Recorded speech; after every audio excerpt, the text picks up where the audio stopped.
morning, all. Today we have started the new chapter Income from Salary. ये chapter 20 marks के लिए आपके exam में आता है और बहुत बच्चों को डिफ़िकल्टीज लगती है इस चैप्टर में, बट इट्स इजी। अगर आप समझेंगे तो आपके लिए अच्छा रहेगा।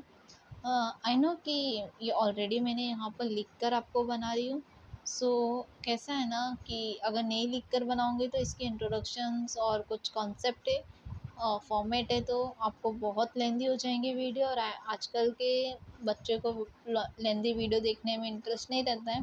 सो इसीलिए मैंने ऑलरेडी इसे लिखा है, तो आपको बस उसके बारे में एक्सप्लेन कर रही हूँ। So let's start introductions. Salary has commonly understood means a fixed payment made periodically as compensations for regular service rendered. It covers wages paid for manual work, salaries paid off clinical jobs, and remunerations paid off executives and managers. It includes all the sums paid by the employer to an employee by the way of basic salary allowance, preconditions as per section 15. आपको पता है salary किसे कहते हैं? Salary मतलब हम जो job करते हैं,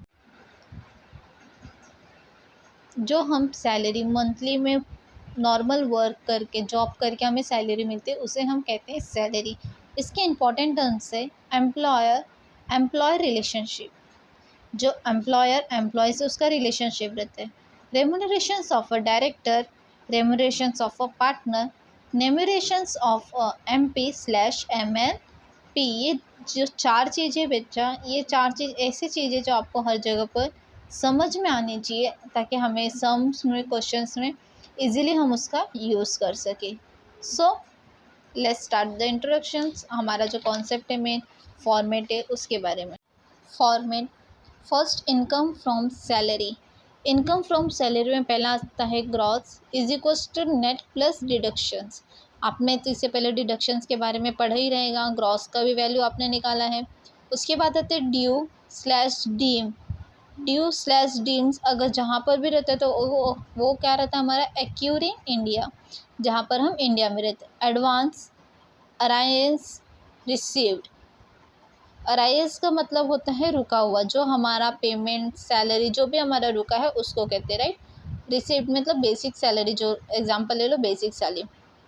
voluntary payments less exempt under section 10, ये हमारा क्या रहता है? टैक्सेबल रहता है। See I have already written here's taxable just because कि मैंने ये पहले लिख दिया कि आपको समझाने में भी इजी रहे और आपको समझ में भी आए। मतलब आपको ग्रॉस में नेट को और डिडक्शन को ऐड करना है। ड्यू और डीम्स में एक्यूर इन इंडिया होगा। एक्यूर मतलब हमारा जो इंडिया में रहता है, रुका हुआ पैसा। जैसे ले लो कि इंडिया में हमारा कुछ पैसे है, okay. Advance, arise, received in India. Voluntary payments, उसको हम लेस करेंगे एग्जाम अंडर सेक्शन से 10 से। ये हमारा क्या रहेगा? पूरा फुली टैक्सेबल रहेगा। टैक्सेबल है तो मतलब कॉलम में आ जाएगा। सेकेंड है अलाउनेंस। अलाउंस का मतलब होता है एडिशनल बेनिफिट्स, जो हम लोगों को बोलते हैं ना, ज़्यादा एक्स्ट्रा पेमेंट करना, मतलब एक्स्ट्रा मुझे प्रॉफिट होना, उस वो भी फुली टैक्सेबल ही रहते हैं। Dearness allowance, entertainment allowance, leave travel allowance, जिसे हम लेस करते हैं एग्जाम्प्ट अंडर सेक्शन 10 से, जो हमारा बैलेंस मनी रहता है। हाउस रेंट अलाउंस, जो हमारा घर का रेंट के हिसाब से रहता है, उसको भी हम लेस करेंगे exam under section 10(3)(a). Expense allowance let's less exam under section 4।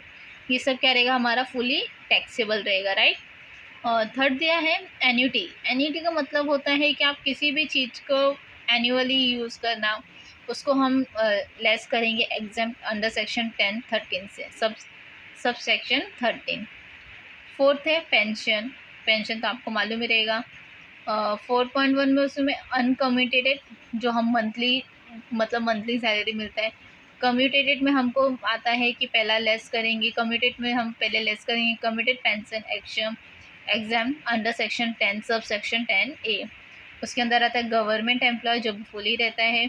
Non government employee with gratuity 1/3 of full commuted value. 1/3 full मतलब जो हमारा पूरा फुल वैल्यू रहता है, उसका हमें 1/3 करना रहता है। अदरवाइज 1/2 मतलब half of the full commuted value. अगर कुछ और रहेगा तो उसका हमें क्या करना पड़ेगा, हाफ करना पड़ेगा। 5th है ग्रेट्युटी। ग्रेट्युटी का मतलब होता है gross less exempt under section 10 subsection 10। इसमें भी आपका फर्स्ट वही आएगा, government employee under payment of gratuity act least of. A है salary PM multiply by 15/26 into completed year of the service. मतलब आपका जो ईयर का सर्विसेज कंप्लीट हो जाता है उसको मल्टीप्लाई करना है आपको कितने से, 15/26 से। बी है 20 लाख। सी है ग्रेजुएटी एक्चुअली रिसीव, जो हमने एक्चुअली पेमेंट हमने क्या किया, रिसीव किया है, वो सब हमारा फुली टैक्सेबल ही जाता है।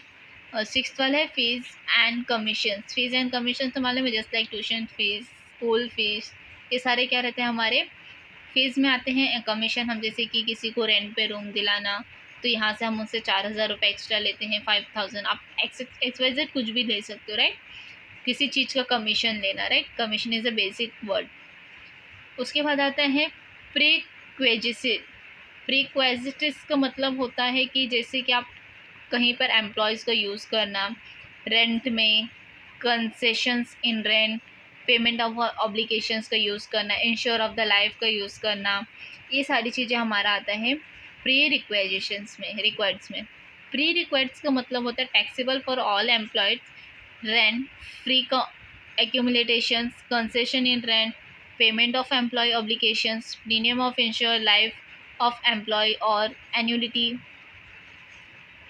Prescribe amenities, interest free loan, जैसे हम इंटरेस्ट फ्री लोन कहते हैं, या तो टैक्स ट्रांसफ़र करना या फिर मूवेबल असेट्स का यूज़ करना।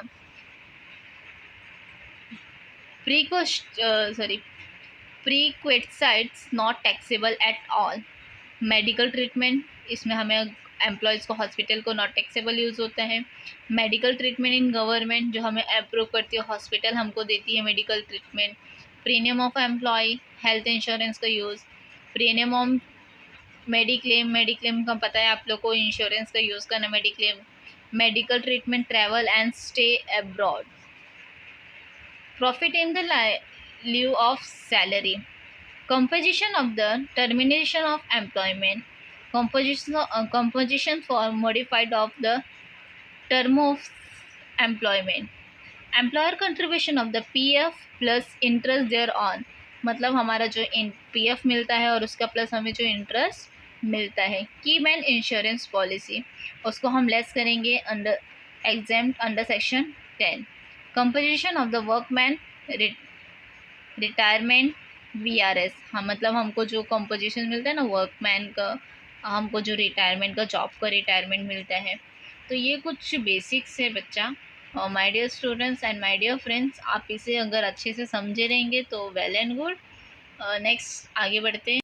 Payment of the statutory PF RPF, payment of the superannuation fund, जो हम पेमेंट्स लिए यूज़ करते हैं। Leave encashment, gross less exempt under section 10 subsection 10A। Government employee fully, non government employee least of encashment of the earn leave at the 30 days।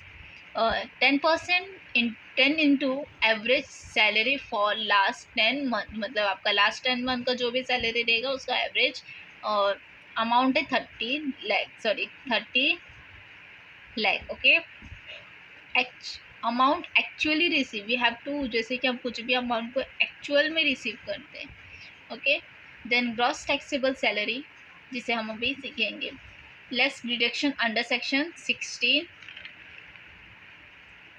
आप ऐसे भी ये मैंने एक छोटा सा चार्ट बनाया है जिसे हम pension, gratuity and live encashment के बारे में थोड़ी सी जानकारी ले लेंगे। इससे आपको बहुत इजीली समझ में आएगा और बहुत जल्दी भी। So let's start. पेंशन में 2 पार्ट आते हैं, एक आता है कम्यूटेड मंथ अनकम्यूटेड और एक अनकम्यूटेड/मंथली, और एक आता है लमसम जिसे हम कम्यूटेड कहते हैं। सो अनकम्यूटेड में 2 पार्ट आते हैं, एक गवर्नमेंट और एक प्राइवेट। गवर्नमेंट टैक्सेबल होता है, प्राइवेट भी हमारा क्या होता है, टैक्सेबल होता है। एंड लमसम में जो कम्यूटेड गवर्नमेंट और प्राइवेट आते हैं, इसमें भी दो पार्ट आते हैं। गवर्नमेंट में फुली टैक्सेबल यूज़ होता है और प्राइवेट में विद ग्रेविटी और विदाउट ग्रेविटी यूज़ होता है। सी, फिर से ध्यान दीजिए आप लोग, पेंशन में दो पार्ट आते हैं जिसे अनकम्यूटेड स्लैश मंथली भी कहते हैं और लमसम जिसे हम कम्यूटेड भी कहते हैं। अनकम्यूटेड में दो पार्ट आते हैं, government private, just like commuted में भी दो पार्ट आते हैं, गवर्नमेंट और प्राइवेट। बट गवर्नमेंट और प्राइवेट अनकम्यूटेड में दोनों टैक्सेबल हो जाते हैं। इसमें आपको गवर्नमेंट फुली होगा और प्राइवेट होगा विद ग्रेविटी और विदाउट ग्रेविटी। विद ग्रेविटी में 1/3 पेंशन यूज़ होगा और विदाउट ग्रेविटी में हाफ पेंशन यूज़ होगा। अभी आपको पेंशन का समझा, so let's start second, gravity. Gratuity का मतलब अंडर सेक्शन 10 सब सेक्शन। इसमें तीन चीज़ आते हैं, government employee, government correct under gratuity act, any other employ.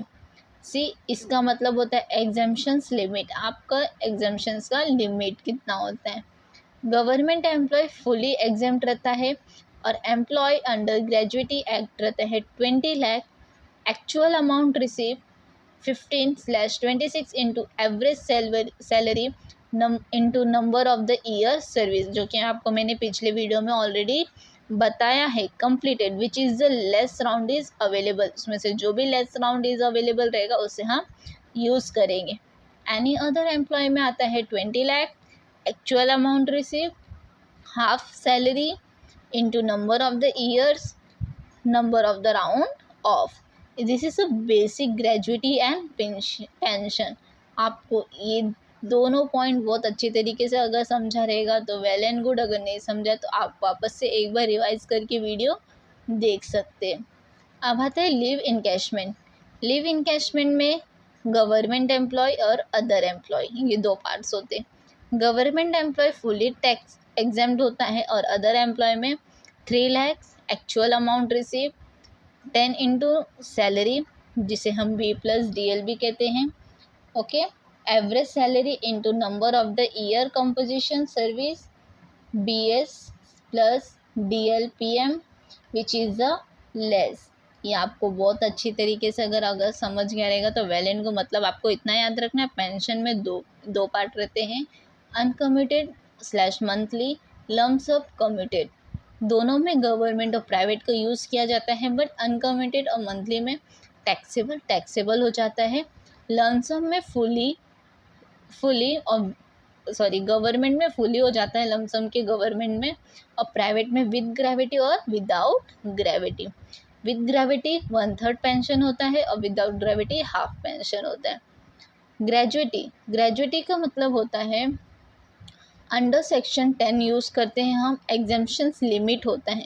इसके 3 पार्ट होते हैं, government employee under gratuity act, any other employee. Government employee fully exempt हो जाता है और एम्प्लॉय अंडर ग्रेजुएटी एक्ट जो होता है 20,000 एक्चुअल अमाउंट होता है। एक्चुअल अमाउंट हम रिसीव करते हैं 20,000 होता है। 15/26 into average salary into number of the year service, okay, completed which is the less round of available. Any other employment में होता है 20 lakh, actual amount receive half average salary into number of the year service completed, number of the round off. Leave encashment में दो होता है, government employee और other employee. Government employee fully exempt हो जाते हैं और अदर एम्प्लॉय में आप 3 लाख का यूज़ करोगे। Actual amount receive 10 into average salary, BS मतलब बेसिक, B मतलब basic salary, okay, average salary into number of the year services which ever is less. आपको ये छोटा सा मैंने फॉर्मेट डायग्राम बना दिया है, जस्ट लाइक टी डायग्राम बोल सकते हो आप इसे। ये आपको पेंशन, ग्रेजुएटी और लिव इनकैशमेंट के बारे में पूरी सी जानकारी दी है। Thank you so much. अब हम नेक्स्ट में वीडियो में थोड़ा सा इसका एक फॉर्मेट मैंने और इजीली बनाया है, उसको मैं आपके साथ शेयर करूँगी। See my dear students, previous year में मैंने आपको बोला था कि मैं एक कंप्यूट इनकम ऑफ सैलरी का, computations income of from salary का एक छोटा सा फॉर्मेट बताऊंगी जिससे आप इजीली सम सॉल्व कर सकते हो।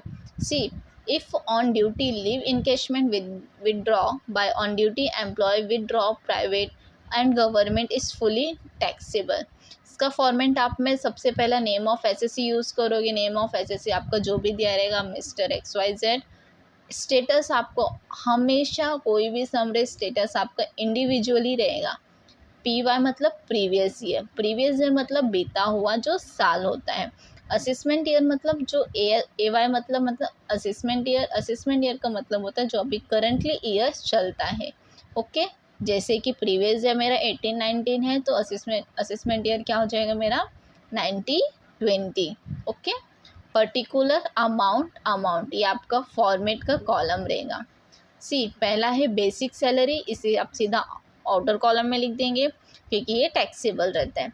Dearness allowance outer column taxable, bonus outer column, commission outer column, uncommitted pension outer column, house rent allowance ये हमारा इनर कॉलम में रहेगा क्योंकि आपको मैंने नेक्स्ट फॉर्मेट में, प्रीवियस फॉर्मेट में बताया हाउस रेंट में आपको लेस क्या करना है, एग्जेम्पशंस। आप इसको लेस करके जो भी अमाउंट रहेगा उसको आप क्या करोगे, आउटर कॉलम में लिख दोगे। जैसे कि मेरा रेंट अलाउंस 5000 है और एग्जाम्पशन मेरा 2000 है, तो मेरा 5000 में से 2000 क्या, तो कितना बचा 3000, तो मैं आउटर कॉलम में क्या करूँगी, उसको 3000 लिख दूँगी।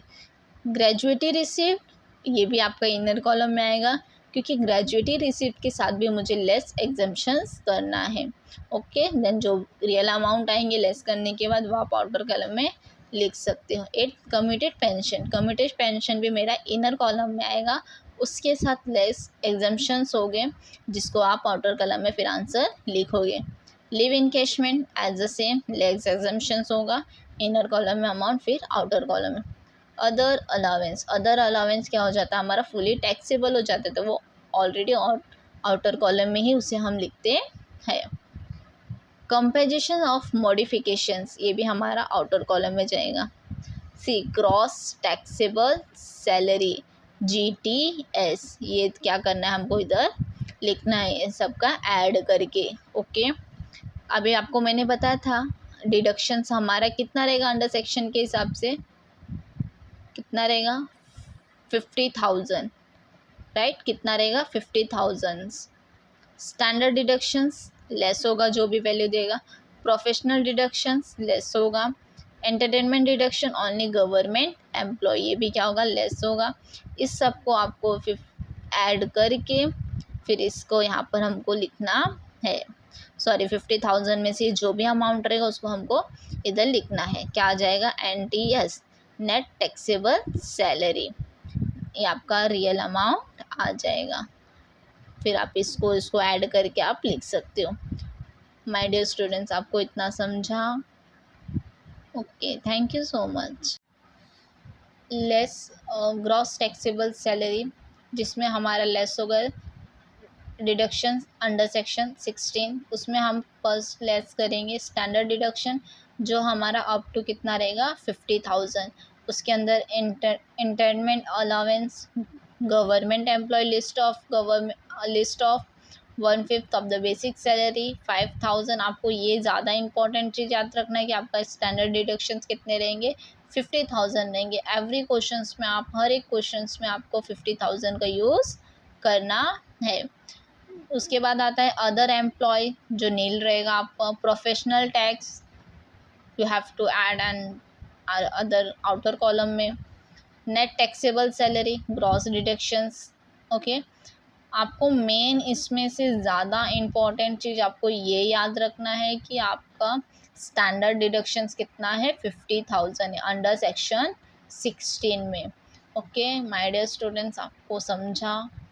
My dear friends, less gross taxable salary जिसमें हमारा लेस होगा डिडक्शन अंडर सेक्शन 16, उसमें हम फर्स्ट लेस करेंगे स्टैंडर्ड डिडक्शन जो हमारा अप टू कितना रहेगा 50,000, उसके अंदर entertainment allowance government employee least of 1/5 of the basic salary 5000। आपको ये ज़्यादा इंपॉर्टेंट चीज़ याद रखना है कि आपका स्टैंडर्ड डिडक्शंस कितने रहेंगे, 50,000 रहेंगे। एवरी क्वेश्चंस में आप हर एक क्वेश्चंस में आपको 50,000 का यूज़ करना है। उसके बाद आता है अदर एम्प्लॉय जो नील रहेगा आपका। Professional tax you have to add and other outer column में। Net taxable salary, gross deductions. Okay, आपको मेन इसमें से ज़्यादा इम्पॉर्टेंट चीज़ आपको ये याद रखना है कि आपका स्टैंडर्ड डिडक्शंस कितना है, 50,000 अंडर सेक्शन 16 में। ओके माय डियर स्टूडेंट्स, आपको समझा माय डियर फ्रेंड्स। ए है salary PM multiply by 15/26 into completed year of the service. मतलब आपका जो ईयर का सर्विसेज कंप्लीट हो जाता है उसको मल्टीप्लाई करना है आपको कितने से, 15/26 से। बी है 20 लाख। सी है ग्रेजुएटी एक्चुअली रिसीव, जो हमने एक्चुअली पेमेंट हमने क्या किया, रिसीव किया है, वो सब हमारा फुली टैक्सेबल ही जाता है। 6th वाला है fees and commission. Fees and commission तो मालूम है, just like tuition fees, school fees, ये सारे क्या रहते हैं हमारे फीस में आते हैं। कमीशन हम जैसे कि किसी को रेंट पे रूम दिलाना, तो यहाँ से हम उससे 4,000 रुपये एक्स्ट्रा लेते हैं, 5,000। आप XYZ कुछ भी ले सकते हो, राइट, किसी चीज़ का कमीशन लेना, right, commission is a basic word. उसके बाद आता है प्रीक्वेजिटिस का मतलब होता है कि जैसे कि आप कहीं पर एम्प्लॉयज़ का यूज़ करना, रेंट में, concessions in rent, payment of obligations का यूज़ करना, इंश्योर ऑफ द लाइफ का यूज़ करना, ये सारी चीज़ें हमारा आता है प्री रिक्वेजिशंस में, रिक्वायर्ड्स में। प्री रिक्वायर्ड्स का मतलब होता है taxable for all employed, rent, free accumulations, concession in rent, payment of employee obligations, premium of insure life of employee और annuity, prescribe amenities, interest free loan, जैसे हम इंटरेस्ट फ्री लोन कहते हैं, या तो टैक्स ट्रांसफ़र करना या फिर मूवेबल असेट्स का यूज़ करना।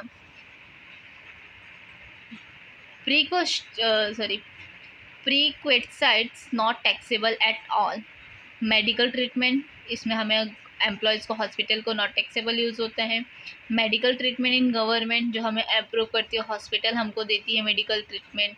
Premium of employee, health insurance का यूज़। प्रीमियम ऑफ मेडिक्लेम का पता है आप लोग को, इंश्योरेंस का यूज़ करना mediclaim. Medical treatment, travel and stay abroad.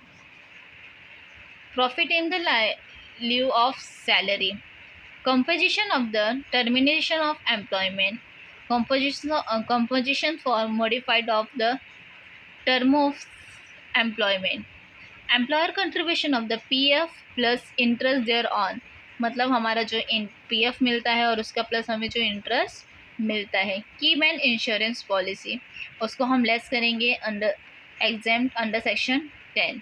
Composition of the workman, retirement, VRS, हाँ मतलब हमको जो कंपोजिशन मिलता है ना वर्कमैन का, हमको जो रिटायरमेंट का, जॉब का रिटायरमेंट मिलता है। तो ये कुछ बेसिक्स है बच्चा। और my dear students and my dear friends, आप इसे अगर अच्छे से समझे रहेंगे तो वेल एंड गुड। नेक्स्ट आगे बढ़ते हैं।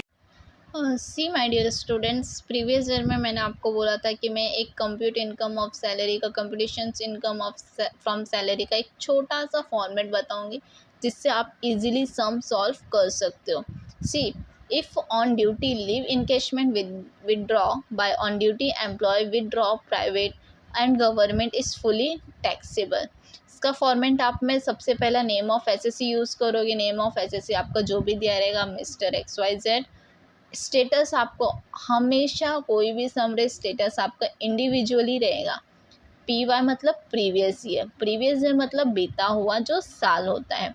असेसमेंट ईयर मतलब जो AY मतलब असेसमेंट ईयर का मतलब होता है जो अभी करंटली ईयर चलता है। ओके, जैसे कि प्रीवियस ईयर मेरा 18-19 है तो असेसमेंट ईयर क्या हो जाएगा मेरा 19-20। ओके, पर्टिकुलर अमाउंट ये आपका फॉर्मेट का कॉलम रहेगा। सी, पहला है बेसिक सैलरी, इसे आप सीधा आउटर कॉलम में लिख देंगे क्योंकि ये टैक्सेबल रहता है। Dearness allowance outer column taxable, bonus outer column, commission outer column, uncommitted pension outer column, house rent allowance ये हमारा इनर कॉलम में रहेगा, क्योंकि आपको मैंने नेक्स्ट फॉर्मेट में प्रीवियस फॉर्मेट में बताया हाउस रेंट में आपको लेस क्या करना है, एग्जेम्पशंस। आप इसको लेस करके जो भी अमाउंट रहेगा उसको आप क्या करोगे, आउटर कॉलम में लिख दोगे। जैसे कि मेरा रेंट अलाउंस 5000 है और एग्जाम्पशन मेरा 2000 है, तो मेरा 5000 में से 2000 क्या, तो कितना बचा 3000, तो मैं आउटर कॉलम में क्या करूँगी, उसको 3000 लिख दूँगी। ग्रेजुएटी रिसिप्ट ये भी आपका इनर कॉलम में आएगा, क्योंकि ग्रेजुएटी रिसिप्ट के साथ भी मुझे लेस एग्जाम्पशंस करना है।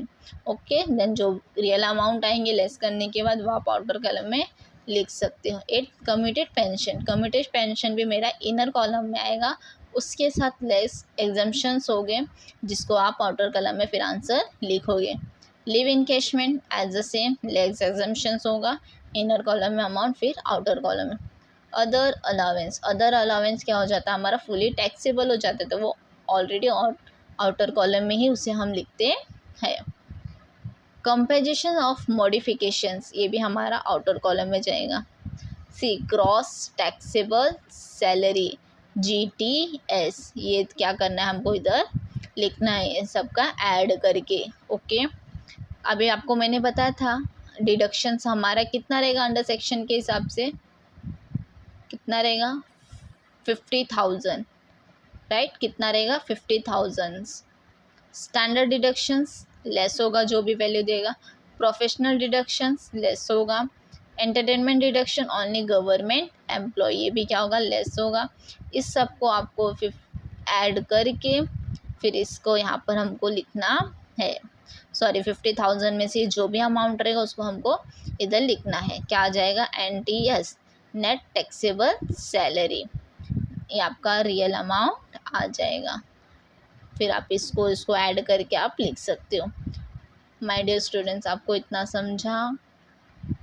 Okay, thank you so much.